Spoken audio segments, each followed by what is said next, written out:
Hello बच्चा लोग, कैसे हो आप लोग। आज एक सरप्राइज है आप लोगों के लिए। सरप्राइज क्या है? आज हम कुछ खास डिस्कशन करने वाले हैं जो आप लोगों ने थंबनेल पे देख ही लिया होगा और ऑफ कोर्स टाइटल में भी पढ़ लिया होगा। तो सरप्राइज तो रूल हो गई। सरप्राइज क्या था? सरप्राइज ये है कि आज हम लोग नोबेल प्राइज पे डिस्कशन करेंगे। Nobel prize in physics specially, और 2020 में किसको मिला, क्यों मिला, इस पे डिस्कशन करेंगे। हम कहानी भी सुनेंगे कि नोबेल प्राइज आती कहां से, भाई देता कौन है, ये पैसे कहां से आ रहे हैं नोबेल प्राइज के लिए। क्योंकि नोबेल प्राइज जब दिया जाता है ना, तो एक नोबेल प्राइज का प्राइस होता है 8 करोड़ 20 लाख रुपीज। मतलब 8 करोड़ 20 लाख रुपए दे रहे हैं वो लोग। कहां से आ रहे हैं ये पैसे? और सिर्फ एक एक पार्ट में, मतलब सिर्फ फिजिक्स में 8 करोड़ दे रहे हैं, उसके बाद केमिस्ट्री में 8 करोड़, उसके बाद बाकी जो 5 अलग अलग फील्ड्स हैं उनमें, फील्ड के नाम गिनवा देता हूं मैं। फिजिक्स में मिलता है, केमिस्ट्री में मिलता है, मेडिसिन में मिलता है, लिटरेचर में मिलता है और नोबेल पीस प्राइज मिलता है। ये जो 5 फील्ड्स हैं, सारे फील्ड्स में 8 करोड़ रुपए, मतलब 8 5 40 करोड़ हर साल कहां से आ रहे हैं देने के लिए। ये भी आज डिस्कशन करेंगे। ब्लैक होल्स पे डिस्कशन करेंगे, ब्लैक होल्स होते क्या हैं, बनते कैसे हैं, कहां से आते हैं। हमारी जो गैलेक्सी है मिल्की वे, उसके बारे में डिस्कशन करेंगे। आकाशगंगा के बारे में डिस्कशन करेंगे, है ना। टाइटल पे लिख रखा है the milky way darkest secret. क्या है ये डार्क सीक्रेट, अभी पता चल जाएगा तुम लोगों को। चलो फिर स्टार्ट करते हैं। स्टार्ट होता है कहानी से। कहानी किसकी? अल्फ्रेड नोबेल की। अल्फ्रेड नोबेल कौन था? अल्फ्रेड नोबेल एक साइंटिस्ट था। उसने क्या किया था? उसने डायनामाइट की डिस्कवरी की थी। अब डायनामाइट जो था वो एक बॉम्ब था, और डायनामाइट का यूज वॉर्स में किया जाता था। तो डायनामाइट की डिस्कवरी की वजह से, इन्वेंशन की वजह से कई इनोसेंट लोगों की जान गई। और यही बात थी जो अल्फ्रेड नोबेल को अंदर से खा रही थी। तो जैसे जैसे वो बूढ़ा होता गया, उसको तकलीफ बढ़ती गई। उसको बार बार ये सपने आने लगे कि यार मेरी वजह से कितने लोग मारे गए, अगर मैंने डायनामाइट डिस्कवर नहीं किया होता तो शायद आज कितने लोगों की जान बच गई होती। तो डायनामाइट बेच बेच के इसने ना बहुत पैसे कमा लिए थे। तो इसने क्या सोचा कि यार अब मैं ना मरने से पहले पश्चाताप करके जाऊंगा। पश्चाताप कैसे करूंगा? इसने बोला मेरे पास इतना जो पैसा है, करोड़ों रुपए हैं। ये बिल गेट्स था, अल्फ्रेड अल्फ्रेड नोबेल पिछले टाइम का बिल गेट्स था। तो इसने बोला ये करोड़ों करोड़ों कमा रखे हैं मैंने, मैं क्या करूंगा, ये करोड़ों रुपए, ये जो अरबों रुपए हैं, ये मेरे बच्चों को नहीं जाएंगे, ये जाएगा फंड में। और फंड किस लिए बनाया गया? फंड में जाके ये उन वैज्ञानिकों को बांटा जाएगा जो कुछ बड़ा डिस्कवरी करते हैं, कुछ क्रिएटिव, कंस्ट्रक्टिव, डिस्ट्रक्टिव नहीं, कंस्ट्रक्टिव। तो नोबेल ने, अल्फ्रेड नोबेल ने एक फंड अपना जमा किया, अपना जो पैसा था उसको बैंक में डाल दिया, और उसने बोला, एक कमेटी क्रिएट की और उनको बोला कि मेरे अकाउंट से तुमको सैलरी मिलती रहेगी, तुमको नोबेल प्राइज बांटना है। ऑल अराउंड द वर्ल्ड से तुम बेस्ट साइंटिस्ट को ढूंढ के लाओ हर साल और उनको पैसा दो। ये इसने बोला। कितने पैसे मिलते हैं बता दिया मैंने पहले ही, 8 करोड़ रुपए मिलते हैं एक नोबेल नोबेल प्राइज पे। लेकिन इसने बोला कि चलो ठीक है, हो सकता है कि डिस्कवरी ज्यादा लोग अच्छा कर लें या एक टीम डिस्कवर कर ले। तो इन्होंने क्या डिसाइड किया कि मान लो कि जैसे फिजिक्स में इस बार 3 लोगों को नोबेल प्राइज मिला है, तो इन्होंने डिसाइड किया कि डिस्कवरी मैक्सिमम 3 लोगों को दे सकते हैं हम लोग। मतलब एक नोबेल पीस, नोबेल जो प्राइज है एक, वो 3 लोगों को मिल सकता है। जैसे इस बार 3 लोगों को मिला है तो तीनों में बढ़ जाएगा, है ना। कैसे कैसे बटा इस बार वालों में मैं बताऊंगा, है ना। इस बार का जो नोबेल प्राइज उसको 2 भाग में बांटा गया था। एक रॉजर पेनरोज को मिला है और एक जो हिस्सा है वो 2 अलग साइंटिस्ट को मिला है। तो एक को 4 करोड़ और इनको 2-2 करोड़ का हिस्सा बांट दिया गया है। कैसे होता है सब डिस्कशन करता हूं मैं, ठीक है। पहले कहानी पे वापस आते हैं। अल्फ्रेड नोबेल ने ऐसा ऐसा बोल दिया कि हाँ ठीक है, कि मैं मरूंगा तो नोबेल प्राइज बांटना है। कब मरा था वो? 1896 में उसकी डेथ हुई 10 दिसंबर को। इसीलिए नोबेल प्राइज कब दिया जाता है? 10 दिसंबर को। क्वेश्चन आएगा कि भैया अभी भी तो न्यूज में मैंने पढ़ा था, अभी भी तो सुना था यार कि इनको मिल गया नोबेल प्राइज फिजिक्स में, अभी कितने 4-5 दिन पहले। बट प्राइज का अनाउंसमेंट हुआ है वो एक्चुअल में, अभी वो मिला नहीं है। वो कब मिलेगा? 10 दिसंबर को उनको पैसा दिया जाएगा कि ये लो तुम्हारा मेडल लो और ये तुम्हारे पैसे लो। जो सर्टिफिकेट, डिप्लोमा दिया जाता है उनको कि ये हम नोबेल कमेटी के साइड से एक डिप्लोमा है, हम तुमको दे रहे हैं कि तुमने कुछ बड़ा ग्रेट किया हुआ है। तो नोबेल, अल्फ्रेड नोबेल की कहानी यहाँ तो होगी समाप्त। लेकिन मरते मरते उसने कर दिया हम साइंटिस्ट लोगों का उद्धार। कैसे उद्धार? 8-8 करोड़। लालच इतना है ना भाई, मैं तो बचपन से सपने देख रहा हूँ कि एक बार नोबेल प्राइज मिल जाए, बस पैसे ही पैसे। ठीक है। उसने अपने विल में क्या लिखा था, मैं एक्जैक्टली वो लाइन भी बता देता हूँ क्या लिख रखा था। उसने लिखा था, those who during the preceding year shall have conferred the greatest benefit to humankind. मतलब जिसने पिछले साल में कुछ बहुत महान डिस्कवरी की है, उसको इस साल नोबेल प्राइज मिलना चाहिए। हालांकि ये चीजें बदल चुकी हैं। पिछले साल नहीं, हो सकता है कि आपने 20 साल पहले ही कुछ बड़ा डिस्कवरी किया हो, उसका प्राइज आपको आज मिल रहा है। जैसे कि अल्बर्ट आइंस्टीन को 1905 में उसने डिस्कवरी की थी फोटो इलेक्ट्रिक इफेक्ट की, पर उसको प्राइज कब मिला? 1921 में। तो इसके हिसाब से तो पिछले साल वालों को ही मिलना चाहिए, जो पिछले साल जो डिस्कवरी हुई है उसके लिए इस साल नोबेल प्राइज मिलना चाहिए। लेकिन आजकल ऐसा नहीं होता है। अभी इस बार 2020 में जिसको मिला है नोबेल प्राइज, रोजर पेनरोज को मिला है। और रोजर पेनरोज की किस डिस्कवरी के लिए मिला है? जो उसने 1964 में डिस्कवरी कर दी थी, उसका नोबेल प्राइज उसको आज जाके मिल रहा है। ठीक है। किसको मिलता है मैं बता चुका हूं, उसी को मिलता है जिसने कुछ बड़ा इंपॉर्टेंट किया है। 5 अलग अलग फील्ड्स हैं, फिजिक्स, केमिस्ट्री, मेडिसिन, पीस और लिटरेचर। लिटरेचर में हमारे साइड से इंडिया से रविन्द्रनाथ टैगोर जी को भी मिला था। तो who is reward with the physics prize? जिन्होंने कुछ बड़ा किया है। एक और इंडियन है जो जिनको फिजिक्स में मिला था, बहुत ही होशियार इंटेलिजेंट साइंटिस्ट थे, फिजिशियस्ट थे, उनका नाम था सुब्रमण्यम चंद्रशेखर। इनको किस लिए मिला था? स्टार की डिस्कवरी के लिए। स्टार की डिस्कवरी मतलब स्टार कैसे बनते हैं, स्टार का फॉर्मेशन कैसे होता है, हाउ डज इट वर्क, उन्होंने चंद्रशेखर लिमिट दिया, जिससे उन्होंने बताया कि कोई भी स्टार ब्लैक होल कब बनेगा, एक कितना मास कम से कम होना चाहिए उसको ब्लैक होल बनने के लिए। उनको नोबेल प्राइज मिला था 1983 में फिजिक्स में मिला था। उसी तरीके से मैरी क्यूरी का नाम सुना होगा, उनको रेडिएशन के लिए डिस्कवरी, यहाँ जो पिक्चर में दिख रही है वो भी मैरी क्यूरी ही है, ये जो हमारी देवी हैं। इनको दो दो नोबेल प्राइज मिल चुका है, केमिस्ट्री में भी मिल चुका है और फिजिक्स में भी। लड़कियों के लिए बहुत बड़ी मोटिवेशन है ये, जो साइंस में आगे एक्सेल करना चाहती हैं। तो मैरी क्यूरी को मिला था 1983 में रेडिएशन की डिस्कवरी के लिए। अब आते हैं 1983 से 2020 फिजिक्स प्राइज पे। ये जो 2020 का फिजिक्स प्राइज है टोटली ब्लैक होल पे फोकस्ड है। दो हिस्सों में मिला है ये प्राइज, एक है थियरी के लिए मिला है, एक है प्रैक्टिकल के लिए मिला है। तो ब्लैक होल का थियोरेटिकल प्रेडिक्शन के लिए एक को मिला है और दूसरे को क्या चीज के लिए मिला है, उसके प्रैक्टिकल प्रेडिक्शंस के लिए। ठीक है, ब्लैक होल्स क्या होते हैं मैं बताऊंगा अभी, पहले समझ लेते हैं कि किस लिए मिला है, क्यों मिला है। ठीक है, नोबेल प्राइज फिजिक्स 3 लोगों को मिला है। पहले हैं रॉजर पेनरोज, जिनको 4 करोड़ मिले, और बाकी जो 2 हैं उनको 4 करोड़ मिले। रॉजर पेनरोज ने क्या किया था, इन्होंने प्रेडिक्शन दिया था पेन पेपर यूज करके, मतलब इन्होंने थ्योरेटिकली इन्होंने प्रूव किया था कि ब्लैक होल को एग्जिस्ट करना चाहिए आइंस्टीन की थियरी ऑफ रिलेटिविटी यूज करके। और ये जो बाकी 2 साइंटिस्ट हैं, रेनहार्ड गेंजेल और एंड्रिया गेज, इन दोनों ने क्या डिस्कवरी की, इन्होंने प्रैक्टिकली डिस्कवर किया कि ब्लैक होल है मिल्की वे के सेंटर में, बहुत बड़ा ब्लैक होल है। मतलब ये हमारी गैलेक्सी है, उस गैलेक्सी के बीचों बीच में बहुत बड़ा ब्लैक होल है। कितना बड़ा ब्लैक होल है पता है, 40 लाख सूरज को एक साथ मिला दोगे ना, उतना बड़ा ब्लैक होल है। ठीक, ब्लैक होल क्या होता है पहले ये समझ लेते हैं। सी, स्टार कैसे बनता है, अगर ये समझ जाए ना तो ब्लैक होल का फंडा भी अपन समझ जाएंगे। स्टार कैसे बनता है, देखो मान लो कि ये बहुत सारा गैस का क्लाउड है। अभी गैस का क्लाउड अपने अट्रैक्शन की वजह से, ग्रेविटी की वजह से एक सेंटर कोर की तरफ अट्रैक्ट होने लगे, ये सारे गैसेस करीब आ रहे हैं। अब क्या होगा, इनके बीच में फ्रिक्शन आएगा। अब बहुत बड़े लेवल पे मैं बात कर रहा हूँ, बहुत बड़े मतलब बहुत सारे मॉलिक्यूल्स हैं, बहुत ज्यादा ग्रेविटी है और पार्टिकल्स टकरा रहे हैं एक दूसरे से और बहुत ज्यादा हीट प्रोड्यूस हो रहा है। हीट से क्या होता है कि पार्टिकल जो है वो भागना चाहते हैं दूर, तो ग्रेविटी की वजह से अंदर आना चाह रहे हैं स्टार के जो पार्टिकल्स हैं, जो गैसेस हैं, पर वो हीट की वजह से बाहर भी जाना चाह रहे हैं। अब होता क्या है ना कि जब वो लोग करीब आ रहे हैं तो न्यूक्लियर फ्यूजन शुरू कर देते हैं। न्यूक्लियर फ्यूजन की एनर्जी उनको दूर फेंकना चाह रही है, पर ग्रेविटी उनको पकड़ कर रखना चाह रही है। तो स्टार एक न्यूट्रल स्टेट में आ जाता है, मतलब ग्रेविटी अंदर खींच रही है और हीट की एनर्जी उनको दूर फेंकना चाह रही है, दोनों में बैलेंस बना, स्टार फॉर्म हो गया, जैसे हमारा सूरज है। अब ये कई साल तक चलता रहेगा, एक लिमिटेड, कई साल तक चलने के बाद एक लिमिट आएगा जिसके बाद इनकी जो फ्यूल है वो खत्म हो जाएगी। और फ्यूल के खत्म होने से क्या होगा, वो जो ग्रेविटेशनल पावर है वो बहुत ही पावरफुली उन गैसेस को, उन पार्टिकल्स को वो अंदर खींचने लगेगी। अब क्योंकि फ्यूल नहीं बचा तो कोई हीट नहीं है, हीट नहीं है तो पार्टिकल्स एस्केप नहीं कर सकते, एस्केप नहीं कर सकते तो ग्रेविटी आई और ग्रेविटी ने उनको खींचा खींचा खींचा और एक जगह पे वो लोग फॉर्म हो गए और बना दिए क्या, ब्लैक होल। और ब्लैक होल क्या होता है, ब्लैक होल की इतनी ग्रेविटी होती है कि उससे लाइट भी स्केप नहीं कर सकता। इसका मतलब क्या है, इस सेंटेंस का मतलब क्या है कि लाइट भी स्केप नहीं कर सकती है। कोई भी ग्रेविटी पार करने के लिए ना आपको एक एस्केप वेलोसिटी चाहिए होती है। एस्केप वेलोसिटी मतलब क्या कि मिनिमम वेलोसिटी, इससे कम वेलोसिटी अगर आप रखोगे तो आप ग्रेविटी को तोड़ नहीं पाओगे। जैसे अर्थ में अगर आप थोड़ा सा वेलोसिटी से ऊपर फेंको पत्थर, वो वापस नीचे आ जाता है, लेकिन उसी पत्थर को एकदम बहुत तेज अगर सुपर पावर से फेंक पाते और अगर उसकी स्पीड 11.2 किलोमीटर पर सेकंड से ज्यादा हो जाती तो वो स्पेस में चला जाता, वो अर्थ की ग्रेविटी से बाहर निकल जाता। तो अर्थ का एस्केप वेलोसिटी कितना है, 11.2 किलोमीटर पर सेकंड। वहीं पर ब्लैक होल की एस्केप वेलोसिटी क्या होती है, 3 × 10⁸ मीटर पर सेकंड या फिर उससे ज्यादा। अब लाइट की स्पीड कितनी है, 3 × 10⁸ मीटर पर सेकंड। तो अगर स्केप वेलोसिटी 3 × 10⁸ मीटर पर सेकंड से ज्यादा है तो लाइट भी स्केप नहीं कर पाएगी। मतलब कि ये जो ग्रेविटी बना है स्टार्स का, ये जो फ्यूल खत्म होने के बाद वो इतना भारी हो चुका है, इतना ग्रेविटी हो चुका है कि लाइट भी स्केप नहीं करेगी। मतलब आप उसको ऑब्जर्व भी नहीं कर सकते। क्यों नहीं कर सकते, क्योंकि लाइट तो आ नहीं रहा, तो देखोगे कैसे उस चीज को। तो ब्लैक होल कैसे फॉर्म हुआ, ग्रेविटी की वजह से फॉर्म हुआ। कहां से फॉर्म हुआ, स्टार से फॉर्म हुआ। स्टार्स की एनर्जी खत्म हुई, ब्लैक होल्स बन गए। इसी ब्लैक होल की डिस्कवरी पे इन साइंटिस्ट लोगों को नोबेल प्राइज मिला है, इस बार फिजिक्स में।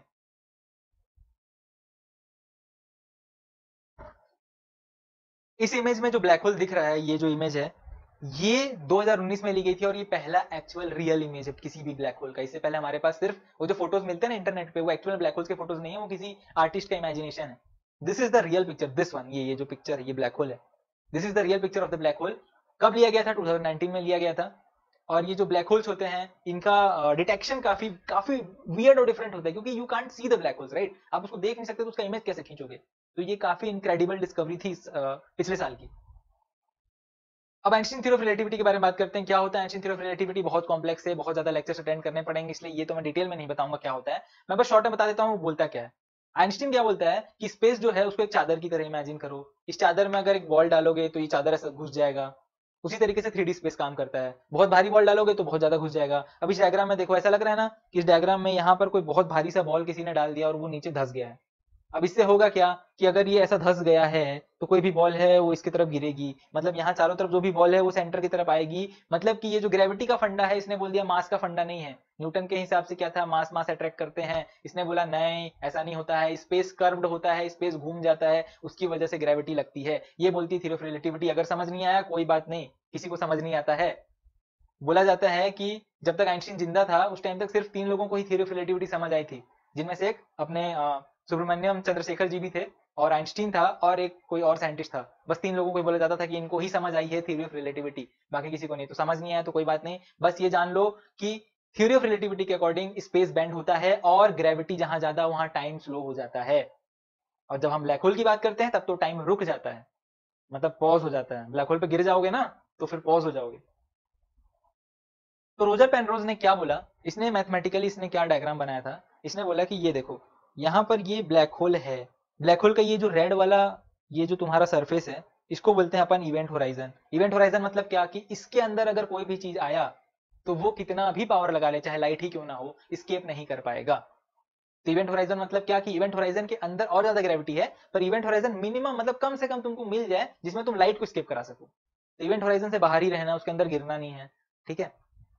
बीच में ये जो सिंगल पॉइंट बना रखा है ब्लू कलर का जिसको इसने सिंगुलैरिटी बोली है, उसका मतलब क्या है, कहने का मतलब है कि ब्लैक होल जो है, ये जो गोल गोल दिख रहा है ना, ये इवेंट होराइजन का जो इतना बड़ा सा सर्कल, एक्चुअल में ये ब्लैक होल नहीं है, ये उस ब्लैक होल का ग्रेविटेशनल पावर है। ब्लैक होल यहाँ पर सेंटर में पॉइंट का है, इसका पावर इतना ज्यादा यहाँ तक पड़ रहा है। तो जो सेंटर पे ब्लैक होल है ना, जिसका वॉल्यूम जीरो है ना, उसको बोलते हैं ब्लैक होल। और वॉल्यूम जीरो मतलब इनफाइनाइट डेंसिटी। और मैंने एक लेक्चर में बताया भी था पिछले बार कि जब हम लोग जीरो वॉल्यूम आई इनफाइनाइट डेंसिटी की बातें करते हैं तो फिजिक्स के लॉज ब्रेक डाउन हो जाते हैं। क्यों हो जाते हैं? क्योंकि इनफाइनाइट डेंसिटी का कोई फिजिकल सेंस नहीं है, जीरो वॉल्यूम का कोई फिजिकल सेंस नहीं है। तो ये डेमोन्स्ट्रेशन किया था मैथमेटिकली रोजर पेनरोज ने, जिसको उस टाइम पे भी गलत माना जाता था क्योंकि लोग एक्सेप्ट नहीं कर पाते थे इस फैक्ट को कि टाइम स्लो हो सकता है, वॉल्यूम जीरो हो सकती है, हाउ इज इट पॉसिबल।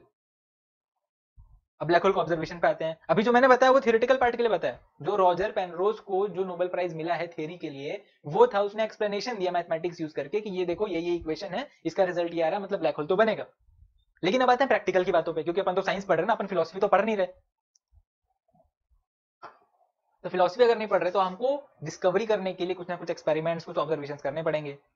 तो ऑब्जर्विंग अ ब्लैक होल, सी हवाई में ना एक बहुत बड़ा ऑब्जर्वेटरी है। ऑब्जर्वेटरी का नाम क्या है, एक सेकंड में बताता हूँ।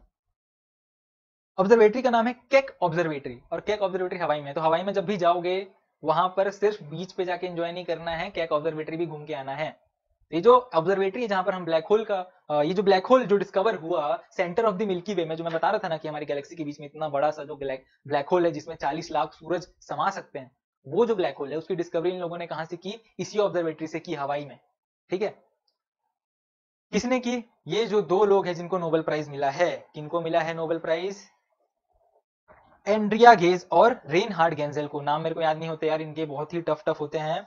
ये जो रेनहार्ड गेंजेल है वो जर्मन के थे, और Andrea Ghez she was from America, और रोजन Penrose from England.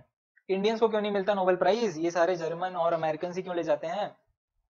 Well I don't know, कोशिश करो, हो सकता है तुम में से कोई जीत जाए, है ना। तो इस ऑब्जर्वेटरी से क्या ब्लैक होल का किस तरीके से इन्होंने डिस्कवरी की उसके बारे में डिस्कशन करते हैं। ठीक है, इन्होंने ये ऑब्जर्वेटरी यूज किया। ऑब्जर्वेटरी यूज करके इन्होंने centre of the milky way Galaxy, ये जो मिल्की वे गैलेक्सी है, ये हमारा गैलेक्सी है, यहाँ पर हमारा ये है सोलर सिस्टम। यहाँ से बैठकर हमने हवाई में बैठकर, हवाई जो प्लेस है बहुत ही फेमस प्लेस है, बीचेस के लिए बहुत फेमस है यूएसए में, वहां पर हम बैठकर हमने सेंटर ऑफ द गैलेक्सी को के बारे में मतलब हमने ऑब्जर्वेशन शुरू किया कि यहाँ पर है क्या चीज, मतलब क्या यहाँ पर कोई ब्लैक होल है, क्या कोई रेडिएशन आ रहा है। तो हुआ क्या ना, इन्होंने फाइंड किया कि इस सेगिटेरियस ए से, यहाँ इस पोजीशन से एक बहुत पावरफुल रेडियो वेव आ रहा था। अब रेडियो वेव आ रहा था, वो थियोरेटिकली प्रेडिक्शन ब्लैक होल का देता है कि देयर इज अ पॉसिबिलिटी कि अगर आपको दिखाई नहीं दे रहा है और रेडियो वेव आ रहा है, मतलब वहां पर ब्लैक होल हो सकता है। बट स्टिल फिजिकली प्रैक्टिकली इन्होंने अभी तक प्रूफ नहीं किया था। तो इन्होंने क्या किया, ब्लैक होल को तो देख नहीं सकते, तो इन्होंने क्या किया, स्टार्स को देखना शुरू किया। स्टार्स को देखना शुरू किया का मतलब क्या, स्टार्स, ये जो स्टार्स हैं, ये स्टार्स ब्लैक होल को सर्कल कर रहे हैं, क्योंकि ब्लैक होल ज्यादा भारी है इन स्टार से। जैसे कि हमारा प्लैनेट सूरज को चक्कर लगाता है, वैसे ये जो स्टार्स हैं वो ब्लैक होल का चक्कर लगा रहे थे। अभी तक हमको नहीं पता था कि वो ब्लैक होल है, ठीक है। अभी हमको बस इतना पता है कोई चीज है जो हमको दिखाई नहीं दे रही, जिसके चारों तरफ स्टार्स घूम रहे हैं। हमने ऑब्जर्व किया, हमने क्या किया ना, S2 नाम का जो स्टार था, हमने बाकी स्टार्स का भी ऑब्जर्वेशन किया, पर S2 स्पेशल क्यों मैं बताऊंगा। हमने ऑब्जर्व किया कि ब्लैक होल के जो स्टार्स चक्कर लगा रहे हैं उनका पाथ क्या है, कंप्लीट पाथ। अब कंप्लीट पाथ कर जानने के लिए हमको एक सर्कल तो कंप्लीट होना पड़ेगा ना, और एक सर्कल कंप्लीट करने के लिए ना हर स्टार्स को अलग अलग टाइम लगता है। तो S2 जो था उसको हमारी किस्मत अच्छी थी कि बस 16 साल लगे एक पूरा सर्कल कंप्लीट करने में, जिसको यूज करके साइंटिस्ट लोगों ने फिर प्रूव किया कि हाँ बीच में ब्लैक होल होना चाहिए। ये क्यों बोल रहा हूँ लकी थे, क्योंकि बहुत सारे ऐसे स्टार्स थे जिनको टाइम लगता 50 साल, किसी को 100 साल, किसी को 1000 साल भी लग सकता था पूरा चक्कर लगाने में ब्लैक होल के। तो हम लोग 1000 साल तक तो वेट नहीं कर सकते ना कि ये कौन सा पाथ फॉलो करेगा। तो ये जो S2 स्टार था वो हमको बहुत अच्छा लकी मिल गया कि वो सिर्फ 16 साल में ही पूरा ट्रेवल कर लिया। एक एग्जाम्पल देता हूँ, ये जो अपना जो सेंटर में ये जो सेजिटेरियस ए है, इसके चारों तरफ हमारा जो सोलर सिस्टम है ये भी चक्कर लगाता है। और कितने साल में चक्कर लगाता है पता है भाई साहब? 400 मिलियन, सॉरी गलत हो गया, 200 मिलियन, 200 मिलियन साल लगाता है, मतलब कि 20 करोड़ साल। तो हमारा सोलर सिस्टम जो है, मतलब हमारा जो सूरज है, वो इसके चक्कर, ये जो स्टार है हमारा सूरज है, वो 20 करोड़ साल में लगाता है। तो हम लोग कितने लकी थे कि हमको S2 मिल गया, S2 स्टार मिल गया, जो खाली 12 ना 16 साल, जो कि सिर्फ 16 साल में पूरा चक्कर लगाता है।